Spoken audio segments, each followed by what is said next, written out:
Please excuse the interruption while I share some important information about the Sunday Morning Coffee Podcast. If you would like to support the show, and believe me, I appreciate you supporting the show just by watching, there are a couple of ways that you can help out. You can visit our Patreon page at patreon.com/smcpod.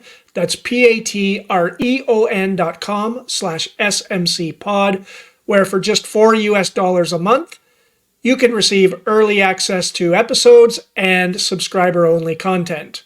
If you prefer to make a one-time donation instead of a monthly donation, you can head over to buymeacoffee.com/smcpod. I'm not going to spell that one out, but it's spelled exactly as it sounds. buymeacoffee.com/smcpod, where you can make a one-time donation in any amount. Your support does not go unnoticed. Thank you for watching. Thank you for your support, and I hope you enjoy the rest of today's episode. Very happy to welcome Derek Newborn to the show today. Derek, appreciate your time. Thank you for joining me. Thanks for having me. So the way I usually start this off is I just ask for a little bit of your background about yourself and how you sort of ended up on the path that led you to where you are today. Okay. Well, I'm ready. The floor is yours. Okay. So yeah, you could just freelance it and let us know how you ended up on the path that you're taking now. Sure. So where I'm at now is helping other men overcome the downfalls of modern society and helping them break the chains of self-sabotage. And the way I got here is from years ago, not dealing with unhealed trauma from early childhood into early adulthood, and kind of being too tough to say that I had some issues. And what that led me to was down a path of self-destruction to severe mental health decline, all the way down to suicide attempts, all the way down to rock bottom, mental hospital, all because of I had a great life going, successful fitness model, successful relationship. On the outside, everything was great. And on the inside, I was just massively depressed and had huge abandonment issues. And because I wasn't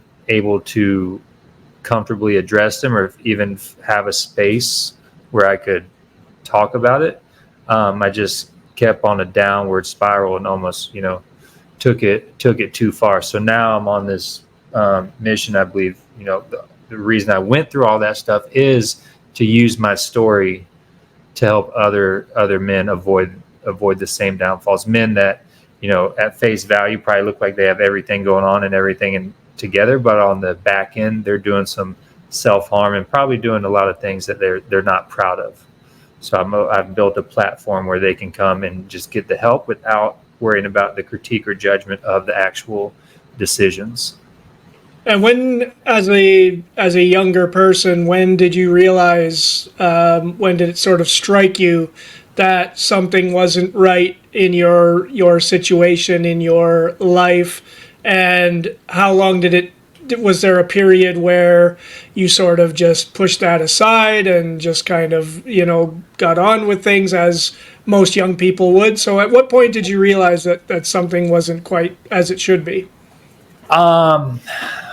I think deep down, I knew something was off, because it started. The first signs of abandonment was at the age of 7 with my father going to prison, all the way through the the straw that broke the camel's back was my divorce, which happened in my early 20s. And so I think all those years of that constantly happening, when my divorce happened, subconsciously I said, enough is enough. I'm going to look out for number one. Nobody's going to abandon me again. So I think subconsciously is when I kind of took on that full belief of truly feeling like I was going to be abandoned no matter what. So I have to look out for number one. But prior to that, after every experience, I always felt alone and out of place. It just seemed like life was always showing me reasons why I don't belong in the normal crowd.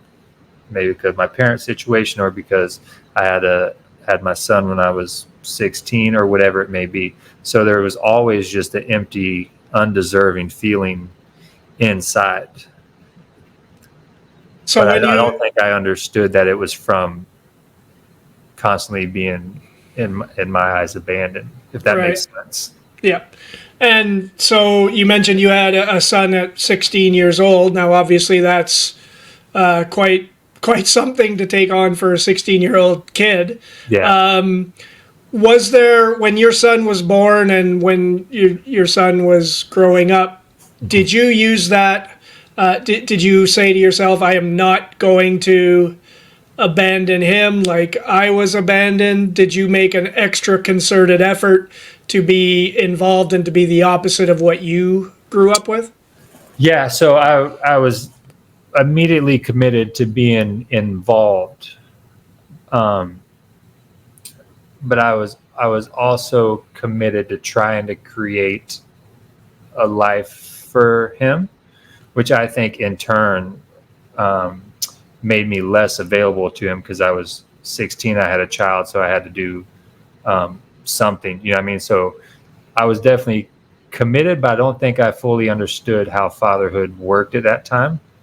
So I would even um, bear to say that I'm sure there's moments in his adolescent years where he kind of felt abandoned by me because I was doing what I thought was needed to provide for him and us. So I probably passed it on a little bit, but my commitment level was there 100%. Well, as a 16-year-old, you haven't grown up yourself yet. You Yeah, don't know what's right for yourself yet, yeah, let alone someone else. And yeah, you're still dealing with your own stuff, and now you've got this new life to, like, I had my son at 34 and I didn't fully understand what fatherhood was. yeah, yeah, So yeah, so that you're really putting yourself, you know, behind an eight ball there. yeah, yeah. And I think I was so young, I probably didn't understand the gravity of my situation of what I was up against. To be So, honest. so what does that look like? You said you focused yourself on doing what you had to do to Hmm. provide. What does that look like at 16 years old? Does that look like getting a job? Does that look like starting a business? What does that look Yeah, like? And how did that obviously impact your education? Because you're still in high school at that point, right? yeah, yeah. It was a matter of working the midnight shift at the grocery store and going to school during the day, because this was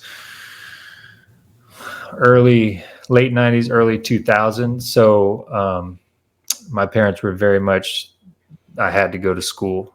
They were, so I had to do the school, and then it was just a matter of going to the grocery store and working from 4 to midnight or 4 to 2 a.m. and then go home and get ready for school the next day, and then on to working the construction life for a little bit, and eventually just just grinding it out, and that fear of abandonment, and I guess in a way helped me because I knew that I couldn't really count on somebody. So I knew it was up to me. So I did gain the insight that as long as things are up to me, I'm in control of them.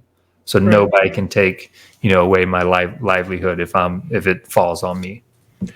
Now, was the mother of your son the woman that you married and then divorced, or is that someone? No, so the mother of my child, we dated for 3 months in high school, like a very casual high school relationship, and then we had actually broken up for almost a month before I found out she was pregnant. Then we did the DNA test and all that stuff. So no, that's not the same woman. Oh, okay. So Yeah. I'm trying to get the story. So yeah, so you mentioned your issues with abandonment, your father going to prison, Hmm. and again, we know that when we have things that happen like that in our lives, we can go one of two ways. We can follow that same path, Yeah. or we can go the exact opposite and try to do everything we can to not be that. Was Yeah. that something that you were conscious of when it came to your father? Like, I am not going to be the guy that goes to prison and abandons my kid. Was that something that you worked hard to instill in yourself, or was that kind of already Um, there? I mean, I was dead set on, because he'd also been married 3 times. My mom been married twice. So like, I was the person who was like, I'm going to be like this rock solid person. And then when I get married, I'm not going to be like everybody else and get a divorce. And then low enough, we ended up getting a divorce. So at that point, it was just like, all bets are off. I don't give about You can say anything you want. anybody. You don't have to censor. Like I don't give a shit. Fuck everybody. I'm looking out for myself. I'm sick and tired of being abandoned by the people that I love the most.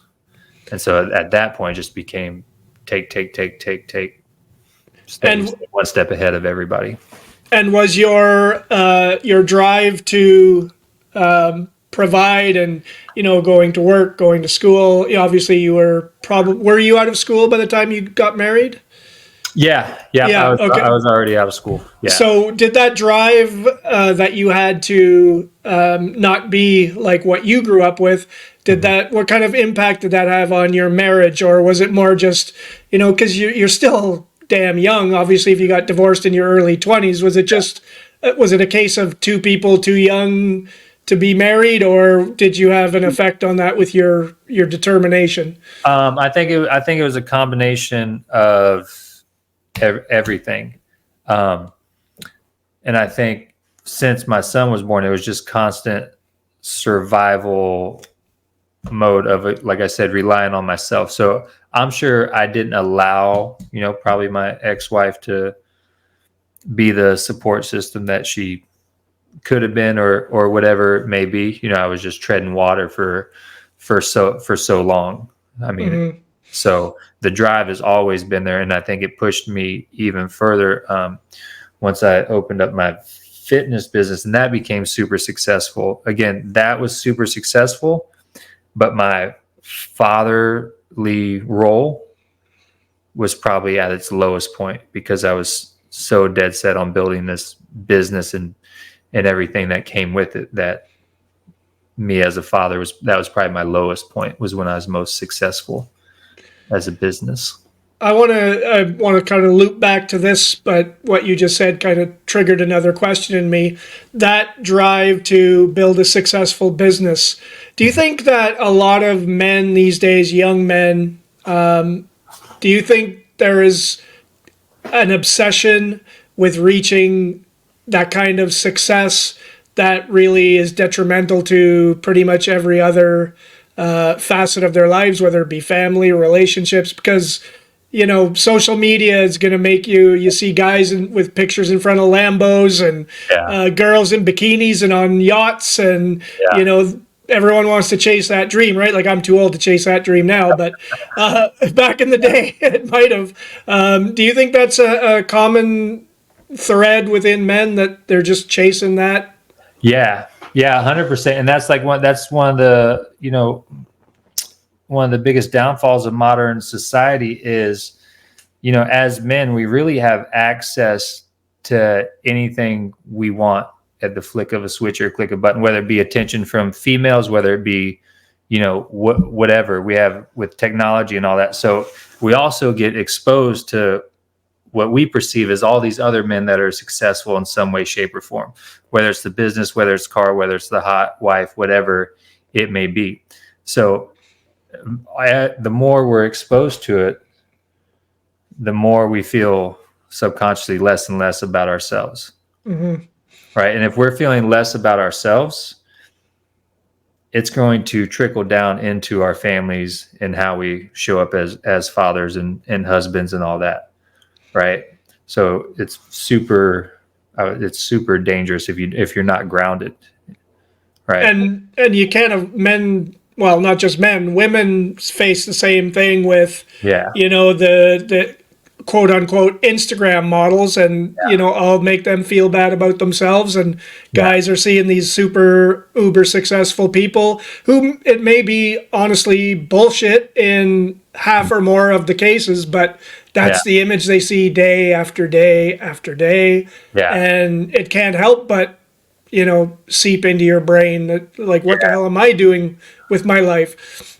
Yeah. It's crazy because it's, unless you actually go to that side and come back, you realize like none of that shit pans out in the long run. It doesn't have any value to your life, in the long run. Like the people I look up to, and the men that I surround myself, and the men that I hire to mentor me, are all men that are first rooted in having a successful family, men that are successful in all areas. Right? I'm not interested in their cars or anything. I need help being a man, not Mm-hmm. the social media bullshit. Right. Yeah, that's for sure. So,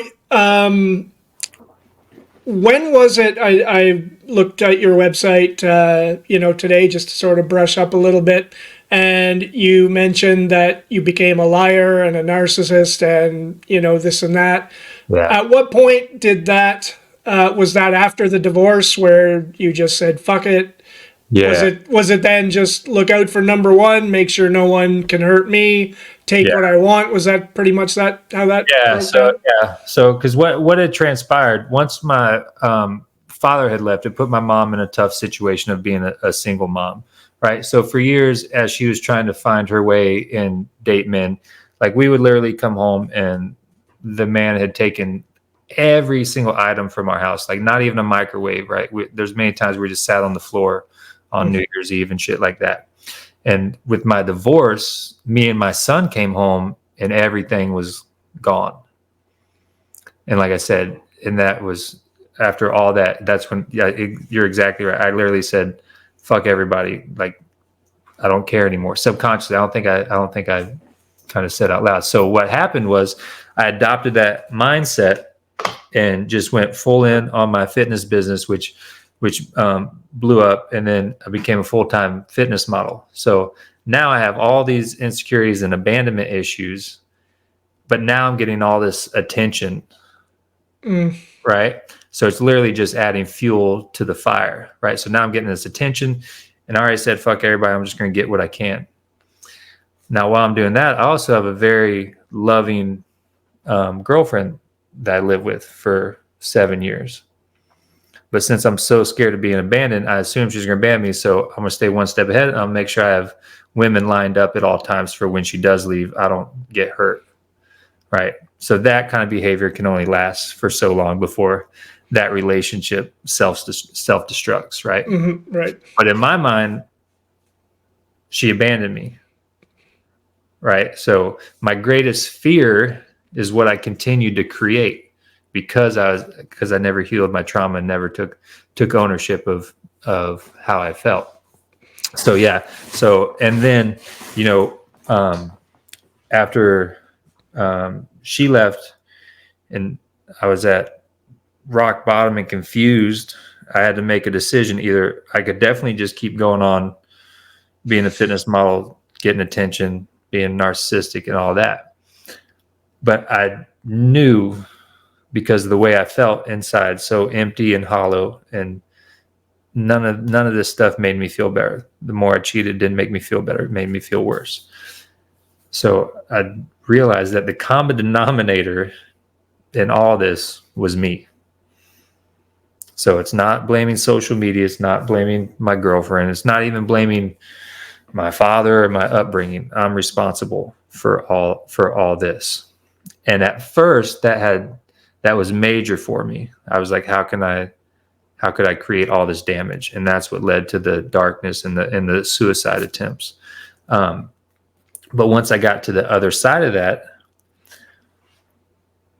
if I'm solely responsible for that part of my life, that means from here on out, I'm also solely responsible. So technically I can create whatever life I want from this. And that led to extreme ownership of everything. So yes, I had these issues. Yes, I did all this terrible behavior. Yes, I hurt all these people. But now that I have ownership of it, that also means I have ownership of my life and my choices from here on out. And that's kind of what got me going in the right direction, is extreme ownership. Right. And so obviously you mentioned the suicide attempts. That's obviously rock bottom. Was there a moment, a person, an event that really triggered it, or was it kind of just a gradual realization that you have to take responsibility for where you're at?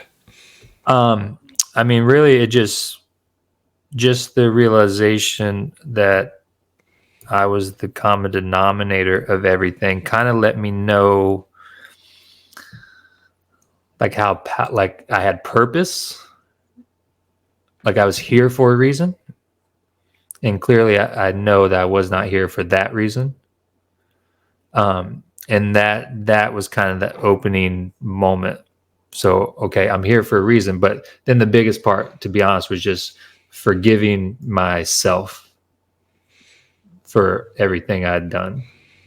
And so the guilt and the shame of me doing that was the hardest part for me to get over, even once I did know that I had the ability to make a new life, to get past that. So you make that realization that you're the common denominator and you're responsible for digging yourself out of this. What is your first step in doing that? Is that the step where you sit down and have an honest conversation with yourself? And what was your first step in moving forward from there? Yeah, the first step was just accepting that I was a narcissist. That was the first step. And then the second step was apologizing to the people that I hurt the most, but also had to realize that apology doesn't mean that they're welcoming back into their life, right? So that was a big step, to apologize and be able to explain to them that, yes, I did these things and I loved you, but my fear of abandonment was greater than the love that I had for you. And that's why I did these things. Doesn't make it right, but at least I have understanding of why I did it, right? So they can forgive you and all that stuff, but that doesn't allow you back into their life. So then that's a super lonely place, because you're like, all right, like I'm setting a new path, but fuck, nobody's around, right? Mm-hmm. So you have to be super honest with yourself and accept where you're at. Like, you're at rock bottom. There's nobody else at rock bottom. That's why it's rock bottom.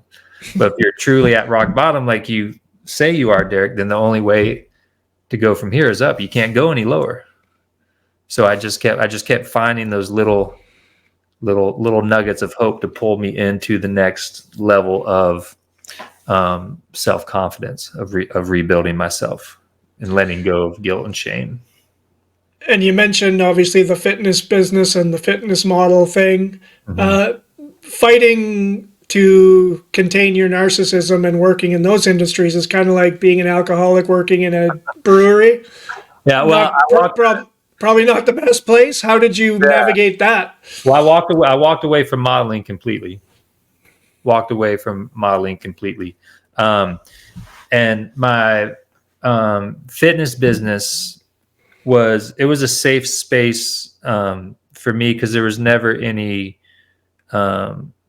shadiness or indecency within my business or with clients or anything of that nature. And most of my clients had no idea what I was struggling with on that level. But what did, and 90% of my business is through social media, because it's an online business.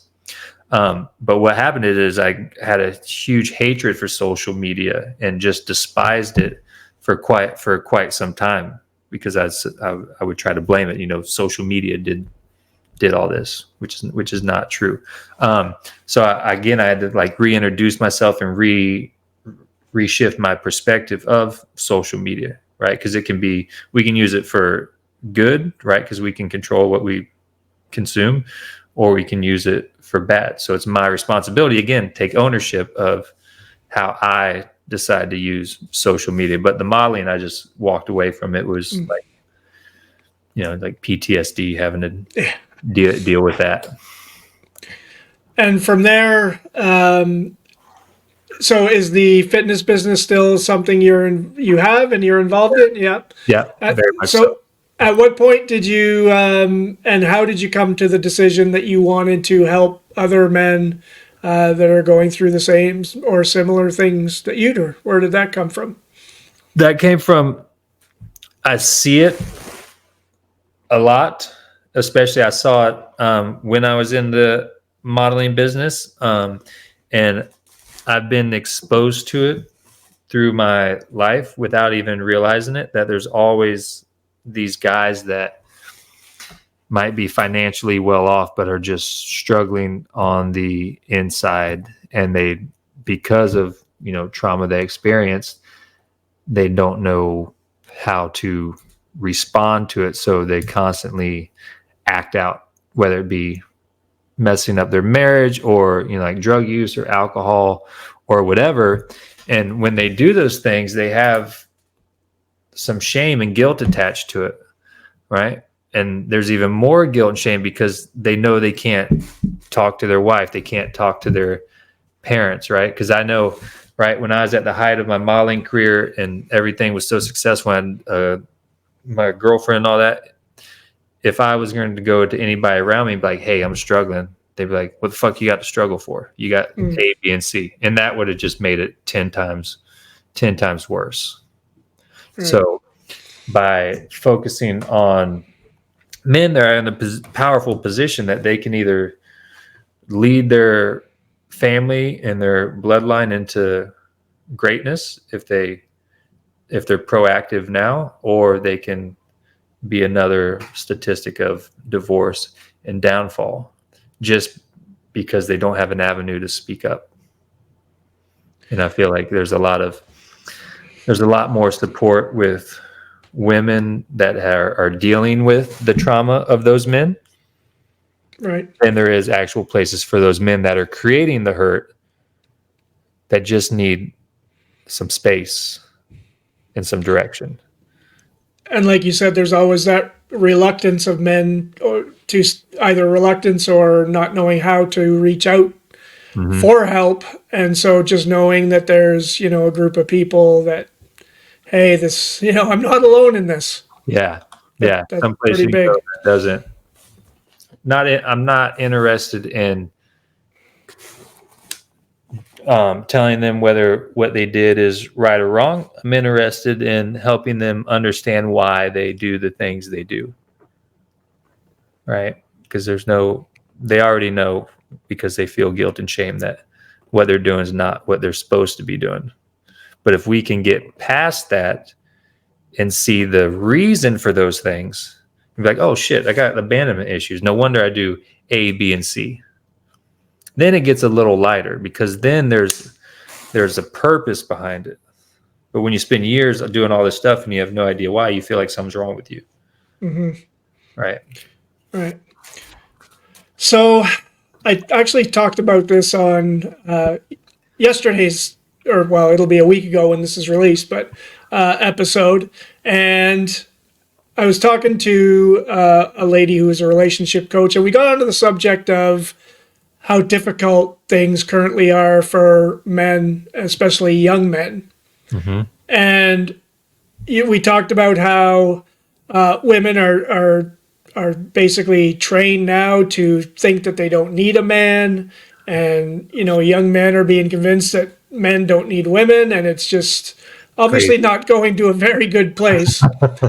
So what do you see as the root causes behind that messaging? Because it seems very intentional, and I just don't know where that message came from. Yeah, I mean, it comes from, right, men don't need women, women don't need men. So it comes from it comes from hurt. Like when you see people, and I see it all the time, like on social media, women post, men ain't shit, never getting married, whatever, right? Or people say like love sucks, right? Hmm. Don't want any part of it. The reality is love doesn't suck. It's the absence of love that sucks, right? So marriage doesn't suck. Now, a shitty marriage sucks, right? And what happens is the the biggest thing that people miss is the ownership part. So if you were in a shitty marriage and now you think you don't need a man, whatever relationship you were in happened because of you and him, not just him. And that's a tough pill to swallow because, when a woman gets hurt after years and years, like if you use myself for an example, all the cheating I continued to do, right? My girlfriend was a person who constantly wanted to make it work and would find ways to not make excuses, like, hey, we'll get through it. All that did was fuel me and let me know that what I'm doing is okay, that I can just keep doing it. Hmm. Right. So in order for me to take it to the level I did, she had to contribute. Right. Because if she would have said, get the fuck out after the first time, right, I would have probably did things differently. So the same thing. So wherever they're coming from just tells me they haven't taken ownership of their part. Right. Because if you take ownership, you're not going to say, I don't need a man. You're going to be on the hunt, not on the hunt, but you're going to be operating from a place where you know exactly who you are. You know what you bring to the table. You know what you've been through. You know what you don't want. So I guarantee you don't just not want a man for the rest of your life. You just don't want a certain type of man. Right. And I think that's where it gets muddy because people are crazy. Yeah. It's crazy. And the message that young men, let's say teenagers, sometimes younger, they get all their information from a completely different place than I did when I was that age, and they are bombarded with so many, oh, you should be like an Andrew Tate. Oh no, you should be like this. You should, Yeah. like, they're just being bombarded by so many different messages that Yeah. how do you navigate that when you're a young man at this point in time? I don't know how they do it. I'm thinking about my son. My son's 23 now, and he has a girlfriend. And like what I've noticed also, but what I do is I'm very mindful of the life that I model, that I display, because like I'm single and I do a lot of things alone and travel and stuff, and sometimes him and his girlfriend come around. So like I'm very conscious of just modeling like the qualities and the values Right. that I have and how I speak about others and how I speak about relationships and marriage and stuff like that, and try to lead by example, because I think the more you try to tell somebody, the more they go searching somewhere else, where if they're firsthand exposed to it, they can kind of be like, oh, I kind of like where that's going, or I don't like where that's going. But the moment you try to like tell them or whatever it may be, is when they kind of go the opposite direction. But Hmm. like you said, there's all kinds of directions, and I don't know them all, and I'm glad I don't know them all. Yeah. I don't know how you would navigate other than people you see firsthand. Hmm. I don't know. That's a good question. Yeah. It's a crazy time for young people in general, but young boys especially, and a lot of it I think is that because of the proclivity for divorce these days, how easily people make that decision. There's a lot of young men going into that situation without a father figure Yeah. or one around as much as he should be. Yeah. So I think, I don't know if you agree with that, but I think that's a big part of it. Yeah. I mean, looking back, it would have been impossible for me to see marriage and partners as like a serious thing, because that's just not what I was exposed to. So like I never had deep down that strong emotional connection of like what an actual life partner was. According to me, that's just somebody that's around for a while and then for some reason they leave. Right. So that's what I've meant. Like, I'm very conscious of trying to display to my best ability of the purpose and quality of being the best version of yourself. And then on your own time, like, I'm 40, I'm not in a relationship, but I will be at some point. But it's not something that you just hop into because everybody around you does. And that's super common.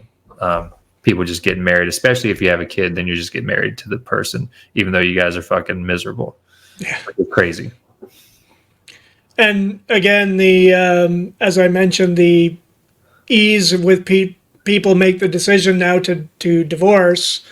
Yeah, that's it's got to be hard again because I think women initiate more divorces, so you get more men that are involved in more divorces and split families, and it just doesn't. You can't build a basis of a good, solid generation without those. Yeah, I mean, I don't really know a family that doesn't have divorce somewhere in the tree, whether it be their aunt and uncle or cousin or something of that nature. I'm not sure like a true family tree still exists that I can think of without some kind of divorce. Now that you mention it. Yeah, it's crazy. And again, instability everywhere, and young men need that stability to be able to make the right decisions down the road. Yeah. So you start coaching now. You're building that business. Obviously, that's now you've got two businesses going that you're trying to juggle. Yeah. What would you say is the most common? I don't want to say type of man, but when guys come to your business for help, is there a common refrain that you hear again and again, or is it totally random?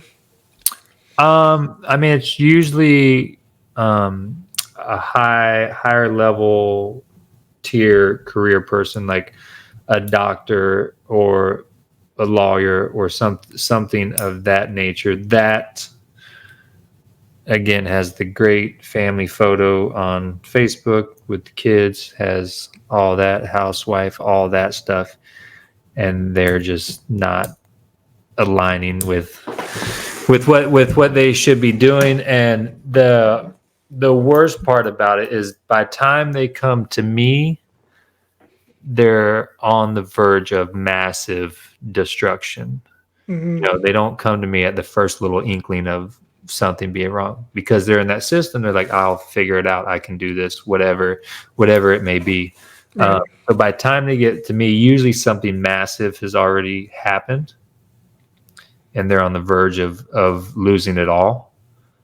So like, in a way, I think I'm the last straw, because it's hard to reach out to another man, like a stranger you don't know, right? So by the time they get to me, some pretty serious things have already happened. And then the biggest step is for them to take ownership, but also realize that ownership doesn't guarantee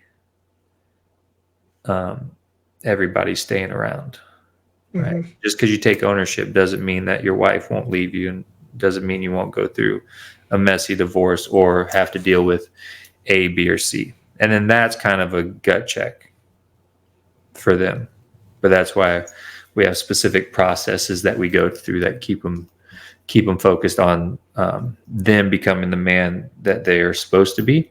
And then from that position, then you can start creating and moving parts around. But it's not damage control. It's extreme ownership. And now, obviously, we know that even though you have obviously worked on yourself and you've made great strides in Yeah. overcoming those things, now you're surrounded by and hearing from a whole lot of men that are going through the same thing. Does it make you waver to hear all of this, or does it kind of strengthen your resolve? No, it strengthens me. I mean, there's times where, because I always tell them, if you need me to, I will share my personal experience to give you insight on how I overcame certain things. And there's times where I still get emotional about it, but it's really emotional about because I fucking lived it, and now I'm in this position. I would never be in this position if I didn't go through all those things, and I wouldn't be having this conversation with this man that I've never physically met. So it just reassures me that, you know, I went through it for a reason. Hmm. If I didn't use it, then it would be in vain. So it just makes it more solidified and allows me to go on platforms like this and talk about it and just keep spreading the word and awareness. And you mentioned your son's in his early 20s now, you said? Yeah, he's 23. 23. And so obviously, progressing in his adulthood. Yeah. As a father who, back in, when the baby was born, made such an intense effort Mm-hmm. to be the man that you thought he deserved, Yeah. you look at him now 23 years later. What do you think about how you made out with that? I'm so proud of him. Like I used to think he was just putting on a front because like he doesn't drink. He's very laid back and low key, and like I think I know I did the best to my ability, but I'm really proud of me being able to break the generational bloodline of disengagement from um, our father, because I was doing it subconsciously. I thought building my business was what made me a successful father, and I wasn't spending time. And now time is a priority, and with that time allows me the freedom to also build my business. So I'm just really proud of the fact that essentially that generational curse has been able to stop with me, even though it almost killed me, that it stops with me so that he doesn't pass it on unknowingly. Because, whatever my father, he had his own stuff. So whatever, so he got it passed on from somebody else. So for me to be able to stop it is really powerful for me. Hmm. So before we wrap up, if you were to talk to men out there who are at the point where you felt you were at rock bottom, Mm-hmm. and they don't know where to turn, they don't know who they can talk to, who they can trust, what would you say to those guys, having been where you have been? Well, first I would say reach out to me, shoot me a message. That's what I'd say first. But I would also tell them to not give up on themselves. So it doesn't matter what you just did or what you've been doing. The moment you take ownership is the moment you can turn your life around.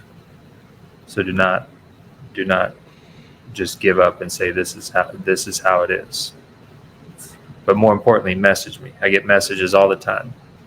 Send me a message and we can have a conversation. You don't even have to work with me, but I can give you direction to other people that I've personally worked with as well. But don't you're one decision away from a completely different life. So here's a chance to point the audience in the direction of where to go, website, social media, Yeah. anything you would like to share, and I will put it in the description of the podcast as well. Yeah, absolutely. So on Instagram, just shoot me a direct message. My Instagram is at @dnewborn. On Facebook, you can shoot me a message, which is just Derek Newborn. Those are both. I keep it super organic on there. Like I said, I get messages all the time. Just feel free to shoot me a message. If you want some resources or some helpful mental health blog posts, you can go to thenewbornblueprint.com. There's some great insight on there to get you starting to think a little different. But yeah, the best way is just send me a message on social media, either at @dnewborn Instagram or Facebook at Derek Newborn, and we'll get you going. All right. Well, Derek Newborn, thank you very much. I appreciate you sharing your story, and congratulations on all the progress that you've made and how well your son's doing. I've appreciated your time tonight, and wish you all the best in the future. Thank you. I appreciate you having me. I enjoyed it. Thank you. Like.